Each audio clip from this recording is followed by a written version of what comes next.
Shalom, Barakatha Yahweh Bashim Yahushai, Barakatha Yahweh Bashim Yahushai, Barakatha Yahweh Bahashem Yahushai, Bahashem Rakah Kodash, Kal Halalim Wahawadla Abanawa Yahweh, Bahashem Yahushai, Bahashem Rakah Kodash.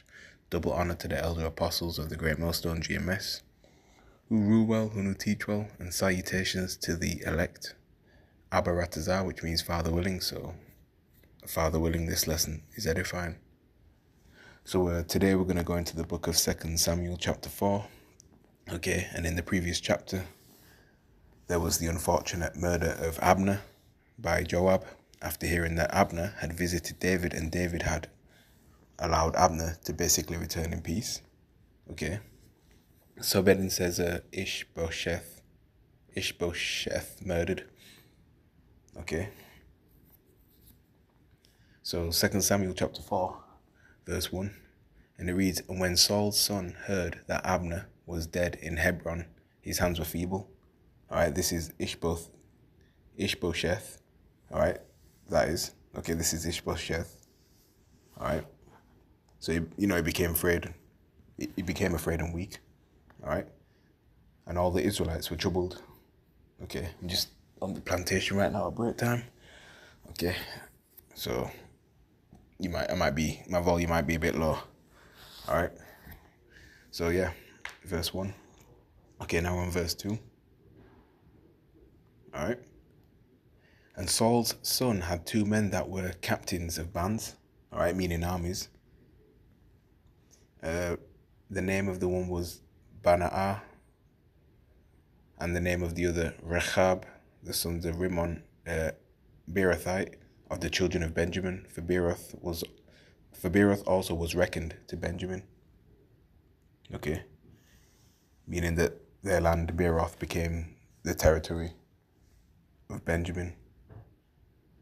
Okay. Verse 3, and the Beerothites fled to Gittaim and were sojourners there until this day. So because they fled out of their land, that land then became under the territory of Benjamin. Verse 4, and Jonathan, Saul's son, had a son that was lame of his feet, couldn't walk, okay.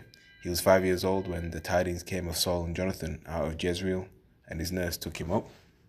So Jonathan had a son, who was young. And when the news came that Saul and Jonathan were dead, the nurse, who was taking care of Jonathan's son, heard it, and she was frightened, thinking, damn it, they might come and slay all the house royal to make sure, there's nobody else that can sit on the throne. All right. And his nurse took him up and fled. All right.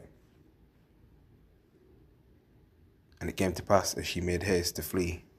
All right, so in her urgency, in a rush to want to get him,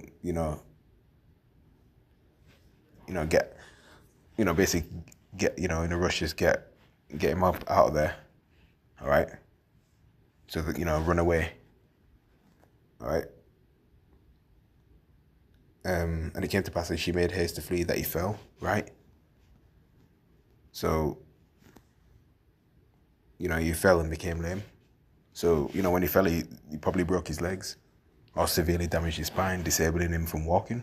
Hence the reason why he's lame. Okay. All right. She made haste to flee that he fell and became lame, and his name was Mephibosheth. Okay. All right.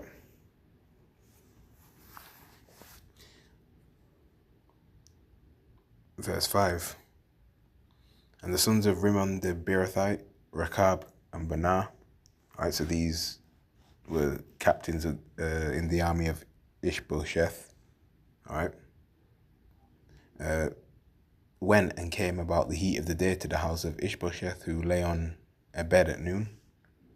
All right. So they went to Ishbosheth's house, whilst they were sleeping. Okay.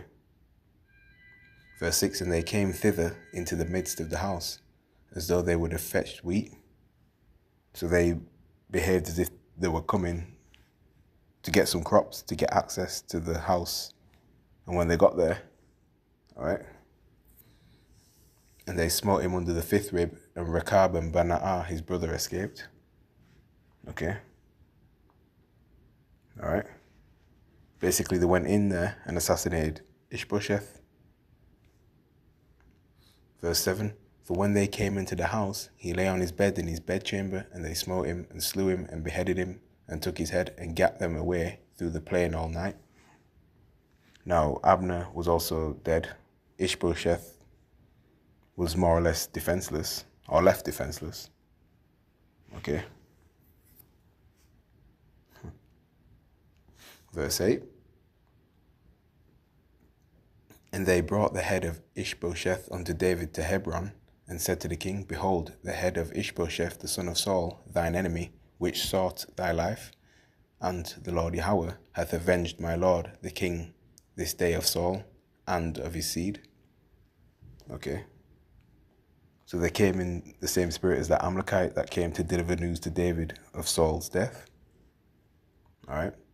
Verse 9. And David answered Rechab and Baanah his brother, the sons of Rimmon the Beerothite, and said unto them, As Yahweh liveth, who hath redeemed my soul out of all adversity. Verse 10. When one told me, saying, Behold, Saul is dead, thinking to have brought good tidings, I took hold of him and slew him in Ziklag, who thought that I would have given him a reward for his tidings. So he came there thinking by telling me that Saul was dead, I was going to be all happy and stuff and give him a reward. You know, do you know what I did to him? Yeah, I killed him. He out of there. All right, he was gone. Verse 11. How much more, when wicked men have slain a righteous person in his own house upon his bed? Shall I not therefore now require his blood of your hand, and take you away from the earth? Verse 12. And David commanded his young men, and they slew them, and cut off their hands and their feet, and hanged them up over the pool in Hebron. But they took the head of Ishbosheth, and buried it in the sepulchre of Abner in Hebron. All right. Obviously, David was upset because, interestingly enough, those around seem to have misunderstood. Yeah. You know, when you have rivalry, the average people's mind is like, if he was against you and it was him against you, then you hate him and he hates you. All right. You know, that's what would come across most people's mind. All right. And on that assumption, a lot of them ran thinking, well, like these men, well, if I slay the enemy of David, he's going to be happy and he's going to probably accept us into his army and give us a good position and so on, you know, something like that.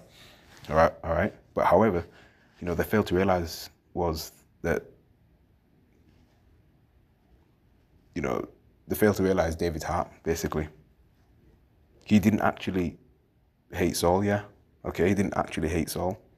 He did not have that genuine hatred towards Saul at all, as other people would have. And, you know, based on that assumption, you know, they moved in certain ways. That goes to show why the Lord chose David. Okay. So that's the end of 2 Samuel chapter 4. All right. Breaking down that chapter through the Spirit and power of Yahweh, or Yahweh Shai. Lord willing, this lesson was edifying. Okay. To the elect. Whoever was listening and watching as well. Okay. Which, you know, that'll be the elect. All right. Okay. But yeah. God willing, it was still, you know, edifying. All right. In closing, Kal Halal Yahweh Ba'Hashem Yahushua Ba'Hashem Rakak Dash. Muwath Lababal.